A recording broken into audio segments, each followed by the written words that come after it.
पहले मैं अपने पुरखों को नमन करते हुए यहाँ पर उपस्थित अपने हक और स्वाभिमान की लड़ाई लड़ने वाले तमाम नौजवान युवा साथियों, माता बहनों और हमारे विधायक साथी, हमारे लाडले सांसद साहब, आप सबका इस लड़ाई में जोहार स्वागत है। आज यह एक आम सभा ही नहीं है, बल्कि एक हमारे स्वाभिमान और हक की लड़ाई है। और यह हक की लड़ाई और स्वाभिमान जिस प्रकार से अभी मेरे से पूर्व वक्ता ने कही थी कि हमारे पुरखों ने यह लड़ाई लड़के दी थी और उस वक्त हमारे पुरखों ने बलिदान दिया, शहादत दी, और कई संघर्षों के बाद में हमें यह संघर्ष मिला, यह मेहनत मिली। और आज हमारी ये पीढ़ी है जो अपने अस्तित्व और अधिकारों की लड़ाई को बचाने के लिए यहाँ पर एकत्रित हुए। हमने शुरुआत की थी बांसवाड़ा से होते हुए उदयपुर तक आए। आज पिछले सत्र के अंदर जब राजस्थान की विधानसभा चली थी, तब राजस्थान की सबसे बड़ी महापंचायत में मेरे और मेरे साथी विधायकों ने और हमारे सबके लाडले सांसद साहब ने दिल्ली के अंदर भी और राजस्थान की सबसे बड़ी महापंचायत के अंदर भी बेरोजगारों को लेकर बहुत बड़ी चिंता व्यक्त की थी। हमें मालूम है कि प्रदेश की सरकार जिस प्रकार से बड़े बड़े वादे करके सरकार सत्ता में आई, तब कहा था कि युवाओं के लिए खूब भर्तियां निकालेंगे। आज बेरोजगारी दिनों दिन बढ़ती जा रही है और 1.5 लाख भर्तियों की बात कही थी। 1.5 लाख भर्तियों की बात करने के बाद में आपने यह स्पष्टीकरण नहीं किया था कि कौन सी भर्तियां कितने कितने पद पर टिकट किए जाएंगे और अनुसूचित क्षेत्र के अंदर किस प्रकार से भर्तियां की जाएगी। लेकिन आपने झूठे वादे करके इन नौजवानों को फिर से गुमराह किया, उनके सपनों पे पानी फेरा और उसके बाद में आपने अलग अलग नियम लागू किए, भर्ती के अंदर नॉर्मलाइजेशन किया। अब ये उस नौजवान की पीड़ा है कि वो भी और इधर का नौजवान भी हो, एक साथ तैयारी करेगा। तैयारी के बाद में कोई अलग शिफ्ट में है, कोई अलग शिफ्ट में है, और उसके बाद में नॉर्मलाइजेशन के अंदर पहली शिफ्ट वाले को 20 नंबर कम और दूसरी शिफ्ट वाले को 30 नंबर ज्यादा। आखिर ये अन्याय किस प्रकार से और आखिर कब तक सहा जाएगा। दूसरी ओर हम लोग अनुसूचित क्षेत्र के अंदर से आते हैं, हम आर्थिक रूप से कमजोर हैं, हम लोग महंगी कोचिंगों में फीस भर के नहीं जा सकते हैं और हमारा दफ्तर, हमारा परिवार कमजोर है। बड़ी मुश्किल से आगे आकर पढ़ाई करके आगे बढ़ते हैं। मैं भी उदयपुर के मोहनलाल सुखाड़िया यूनिवर्सिटी में पढ़ा हूँ और इसी उदयपुर में कई बार मजदूरी करके अपनी फीस भरी है। तो मैं एक पीढ़ी नौजवानों की समझता हूँ। आपने क्राइटेरिया लगा दिया 40%, 30%, 35% और उसके बाद में एक बड़ी साजिश कर दी। इतने क्राइटेरिया के बाद में हमारे लोग इन भर्ती से वंचित रह जाते हैं। जब इन भर्ती से वंचित रह जाते हैं तब आप एक लोग के पद नहीं पड़ते हो और मजबूरन हमको सड़कों पे आंदोलन करने उतरना पड़ता है। और जब सड़कों पे आंदोलन करते हैं तो ये तानाशाही सरकार, अंधी बेरी और गोगी सरकार अनुसूचित क्षेत्र के बेरोजगार के ऊपर लाठियां चलवाती है, गोलियां चलवाती है और काकरी डूंगरी जैसे कांड करवाती है। इसलिए मैं कहना चाहता हूँ कि एक नौजवानों को हमको एकत्रित होकर लड़ना पड़ेगा, अधिकारों की रक्षा करनी पड़ेगी जिस प्रकार से हमारे पुरखे लड़े हैं। आज बेरोजगारों की बहुत सारी पीड़ा है। हमने राजस्थान की विधानसभा के अंदर यह कहा था कि जिस प्रकार से पूरे राजस्थान के लिए आप भर्ती तो निकालते हो, लेकिन टीएसपी के अंदर अनुसूचित क्षेत्र के अंदर हर बार धोखाधड़ी होती है। हमारे को स्पष्ट नहीं कहा जाता है कि किस प्रकार से कितनी भर्ती में हमारे पद हैं।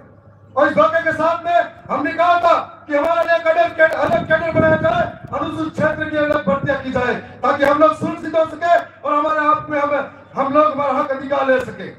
मैं राजस्थान की सरकार के भीतर और भी कई सारी बातें रखी थी, हमारे साथियों ने भी रखी थी और हमें गर्व है कि मैं मेरी विधानसभा के कार्यकर्ता वहां की जनता का धन्यवाद करूंगा कि आदिवासी सर्टिफिकेट से विधानसभा के अंदर गया। मैं एक बात और भी कहना चाहूंगा, मैं धन्यवाद की विधानसभा ने मुझे जिता कर भेजा, उसी प्रकार से लोकसभा के अंदर उदयपुर से हमारे पड़ोसी थे मंगालाल जी रावत को भेजा था और वो भी आदिवासी परिवार, आदिवासी सर्टिफिकेट से वहां गए थे। फर्क इतना है कि मैं वहां जाकर शिक्षा के लिए बोला, वो पाखंड के लिए बोला। मैं वहां जाकर जल जंगल जमीन बचाने के लिए बोला और ग्राम की लड़ाई लड़ने के लिए बोला। फर्क इतना है कि हमने अधिकार की बात करी, वो हमारे समुदाय को लट मरवाने की बात करी। फर्क सिर्फ इतना है, वो उसने धर्म की लड़ाई लड़ी, हमने नौजवानों के पीड़ा को आगे ले जाने का काम किया और आज इस लड़ाई को आगे ले जाने का हम काम कर रहे हैं। लेकिन आज जनता सब देख रही है, अपनी पागलपंती की हद बढ़ गई है कि जो लोग उसके साथ में रहे उन्हें जंगलों से विस्थापित करने की बात करने लगे। हमारे 84 के लाल राजकुमार जी जब दिल्ली की संसद के अंदर पूरे देश के लिए गरजते हैं तो उन्हें इतना चिड़चिड़ापन हो जाता है कि आज कई तरीके की बातें रखते हैं। राजस्थान की सरकार के अंदर भी, और ये देश की सरकार है जो बीजेपी की सोच है, जब जब हम हक के लिए बोले हो तो आदिवासी को मारने की बात करी हो या नक्सलवादी के ठप्पे लगाए गए हैं।